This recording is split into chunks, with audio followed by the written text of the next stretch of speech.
Back in December, Animal Jam added unicorns, which, apart from everyone freaking out because it's, unicorns, mythological animal in Animal Jam, people are blown away by the amount of customizability for these animals. And I mean, yeah, sure, for normal animals you can customize their color and pattern, but with unicorns it was an entirely different thing. There was chances that they could be spawned with special patterns or effects on their body. There was chances they could be spawned with different types of horns, different types of manes, different types of tails, different types of body patterns, and different types of colors, different types of eyes. It was insane. Even the size of the unicorn could be changed from absolutely tiny to massively huge compared to other animals.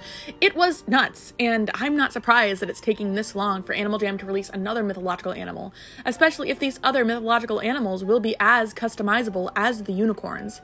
But this, and something else, got me thinking. There's been so much customizability in Animal Jam lately. They have been changing so much about their game that I don't even think people have been fully acknowledging. At least, not to the extent I feel like it should be acknowledged. So today, I'm going to be talking about how Animal Jam, especially recently, has improved its customizability in its player base. I'm going to be talking about the pros and cons of increasing customizability for individual players, and what I think about it. So, I hope you guys enjoy the video, and let's get on with it. Talking about customizability in an online MMO is very broad because something as simple as having different animals to change your avatar to is a sort of customizability. Being able to dress your avatar up is a form of customizability, and being able to put stuff in your den is a form of customizability. However, obviously there are certain standards that are set forth by all MMOs. The ability to dress yourself up and have items like Rare Item Mondays, that's basic. So let's talk about things that have stood out to me and things that have improved, especially recently over this past year.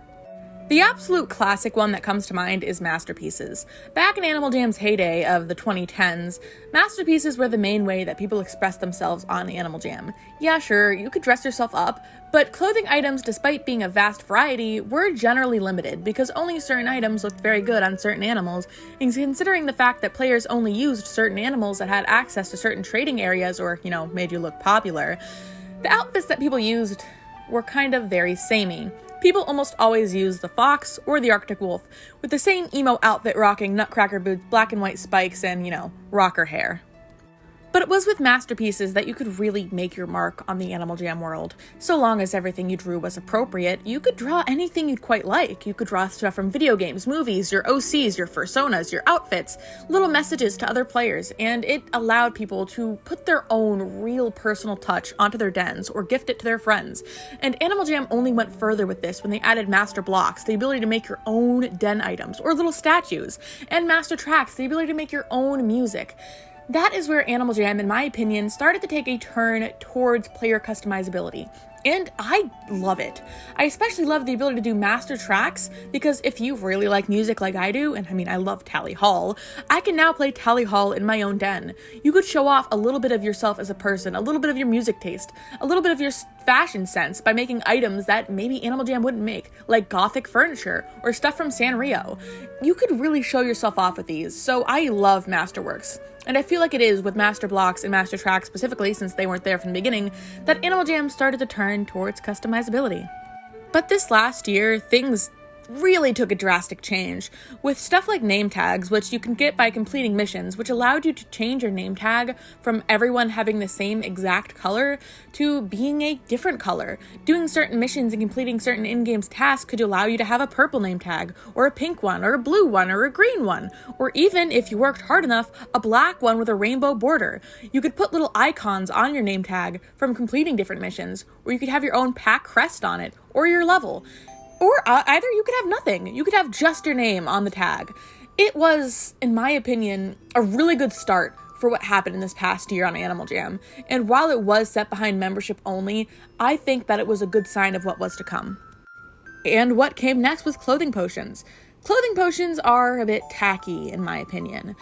They give you a little texture on any clothing item you apply them to, which you can toggle on and off, and these textures tend to be animated, and they do look a bit gaudy. However, there are players who quite like it. And that was the start of being able to give your items custom colors. For example, if there was an item in game that didn't have a blue color, you could apply a sapphire potion to it and make it blue with a sapphire effect. And while that might not look good with certain outfits, it was definitely, again, a good sign of what was to come. And many players loved it. And I mean loved it. Those things still sell for 500 to 1,000 sapphires each. It's kind of nuts. And while, again, it was behind a certain paywall, though this time instead of membership it was a super box, I, again, quite like it. And it began a new way to enjoy clothing items that you may not have previously liked due to color limitations.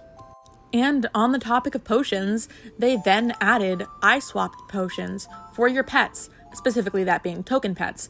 Because token pets are randomized, their eye color and eye shape are also randomized. But now, if you really fell in love with a token pet, which included special effect dinosaurs, you could give your token pet different eyes now, which seemed like a small thing, especially for players who don't really like pets, but it really was bigger than that. And while again, paywall, again, it provided an ability for players to customize their experience in-game, and I think that is all around a good thing. But when Animal Jam really reached its peak, I think, was when it released the cows. For the first time ever, cows had the ability to toggle on and off certain aspects of its animal model. You could toggle on and off whether it had horns, and on and off whether it had udders or not. And that makes sense because, male cows don't have udders. But this allowed for a lot, specifically when it comes to LGBTQ+ jammers. If a jammer wanted to play as a cow, but, was a male or a trans male, they didn't have to have udders. If a jammer was a female, they could have udders if they'd like. And if there was a non-binary jammer out there, they could have both to present you with a non-binary, gender-ambiguous cow. Which, again, that's a mouthful, and I'm sure that there are people out there rolling their eyes at the thought, but little things can sometimes mean a lot to people who may not have a lot in the community. And things were further improved with the Asiatic lions, which allowed us to, for the first time, have proper lionesses. Sure, we had lions in the past, but if you were a female, most of the time you wouldn't want to have a maned lion. Sorry, Leora. And many players took joy in the fact that you could now have lions without manes. And you could turn off their eyebrows too for some reason, which, more power to ya. But again, that allowed for more customizability of people's characters, so that they could have proper female lion OCs. And they took that even further with animals that had custom patterns, such as the viper and the duck. While I'm sure by now you guys know my opinion on reskins, and the viper is a borderline reskin, viper and duck specifically allow for you to have patterns that don't exist on other animals, which seems like a small thing, but on these two specific species allows you to have patterns that could resemble other real-life snakes and other real-life ducks, which means that in the case of ducks, for example, Animal Jam doesn't have to add a bunch of other ducks with, just minor differences, so players could play as their favorite animal or their favorite duck species.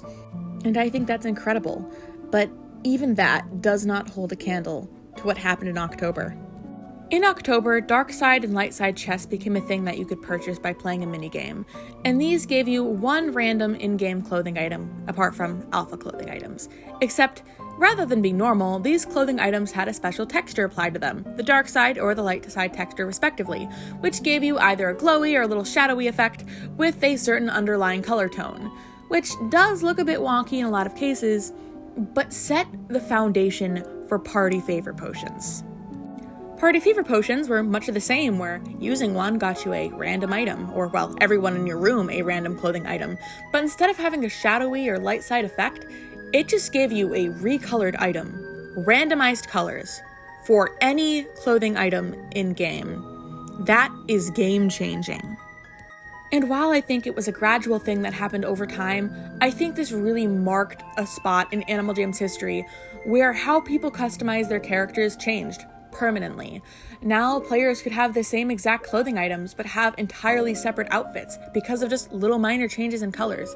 People who maybe didn't have a matching item for an outfit before could now make entirely different outfits with items that may not have otherwise worked. If you don't like green on forest gauntlets, for example, if you could trade well enough, maybe you could get yourself pink forest gauntlets, or blue ones, or black ones, or gray ones. It's kind of insane, and I feel like the community did not acknowledge enough how insane it is that you could have a recolor or a different color or a unique one-of-a-kind color of any in-game item now.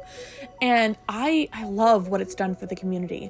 The community now is showing off way more outfit decorating skills than they may have in the past.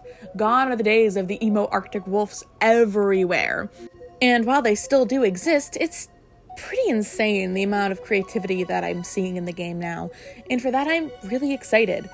But with everything, of course, there are its downfalls. And while I personally, like my personal opinion, I don't see any downsides, and I think that any downsides that do exist don't really hold a candle to the upsides in my opinion, but there are some downsides, so let's talk about them.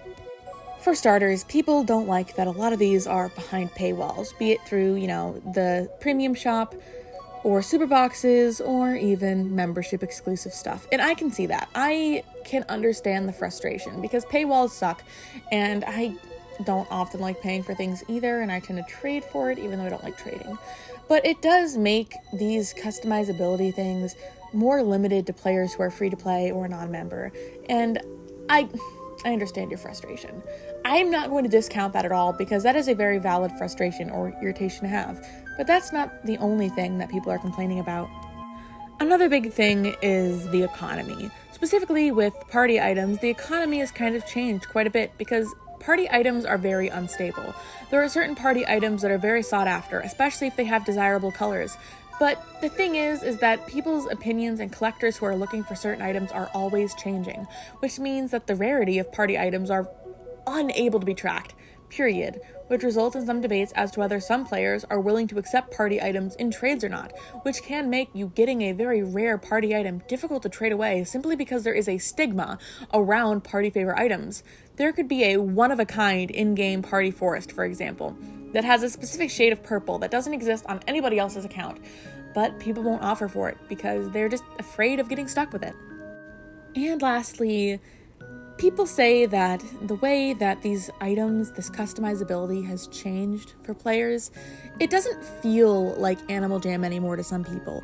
It feels like it's changed. I've heard specifically some people compare the amount of customizability in Animal Jam to Roblox's Adopt Me. And I wouldn't say you're entirely wrong, especially because some people are uncomfortable with the fact that Animal Jam now has mythological creatures, but at the same time, this gives me flashbacks to the Minecraft community. Whenever there's a new Minecraft update or snapshot, people are always complaining that the new features added in the game doesn't feel vanilla. It feels like a Minecraft mod, and it doesn't feel like old Minecraft anymore. And I feel like the viewpoints that are being shared in the Animal Jam community are very similar to the viewpoints being shared in the Minecraft community. It doesn't feel like the Animal Jam you grew up with anymore. And in a way, you're right. This isn't the Animal Jam you grew up with anymore. But the new gen players, the people that the game is targeted for to begin with, are really enjoying this. And I say that this is definitely more beneficial than it is detrimental.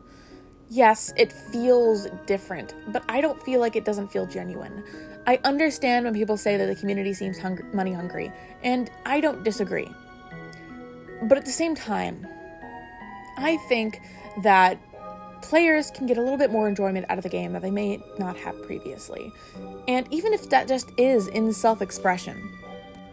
All in all, I really enjoy the customizability Animal Jam has been adding in its game in the past year. Even now, with the unicorns and the addition of customizable hats and jerseys in the Sapphire shop where you can add your own icons and logos in certain places, I think that's nuts. I think that this is something that little me in 2015 would go nuts over, and I can see why people are now. But I also, I understand the frustrations and the anger about things being put behind paywalls and Animal Jam being quote-unquote money hungry. But I think that so long as they keep adding this customizability and, re-releasing old animals alongside reskins like they might be doing now, I think I'd be happy. I think I'd be content, and I'm not unhappy, and I'm willing to wait as long as it takes to get dragons. So, take your time, Animal Jam. Just make them look nice, please. That being said, let me know what you guys think. I feel like people haven't really given the customizability that much thought, even though it's been, at least in my opinion, pretty obvious. Maybe it's because they're adding the things over time, Name tags came out a different month than the clothing potions, and they came out a different month than the new animals, and so on and so forth. But even with the reskins and the additions of paywalls and stuff, I like it a lot. But let me know what y'all think. That being said, sorry this video took so long to put out. I've been going through it a bit. But either way, hope you guys enjoyed, and I'll see y'all around.